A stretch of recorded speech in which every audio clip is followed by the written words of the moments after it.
இட்லி தோசை இருந்தா போய் எடுத்துட்டு வாங்க போங்க. தம்பி அண்ணா நீ போய் ரங்கநாயகி அம்மாவை கூட்டிட்டு வாங்க. இரு இரு இரு இரு. எதுக்கு இப்ப அவங்க? நீங்க தானே சார் இட்லி தோசை கேட்டீங்க. ஏயா இட்லி தோசை தானே கேட்டேன், ரங்கநாயகி அம்மா வேணும் நான் கேட்டேன். அவங்க வந்தாதான் சார் இட்லி தோசை வரும். சொல்லுங்க சார். ஒண்ணு பண்ணுங்க, என் பொண்டாட்டிக்கு களி பிடிக்காது, அவங்க சாப்பிட மாட்டாங்க, அதனால இட்லி கேட்டாங்கன்னு போய் சொல்லுங்க. சரியா? யோ என்ன எங்கேயா பாத்துட்டு இருக்க? அண்ணா களி கொஞ்சம் வைங்கண்ணே. வைக்கிறேம்மா. என்னங்க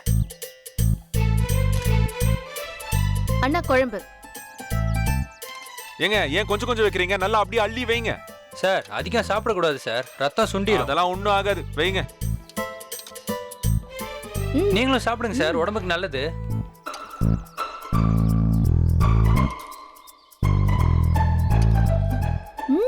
சாப்பிடுங்க. தின்னு தின்னு, நீ நல்லா தின்னு.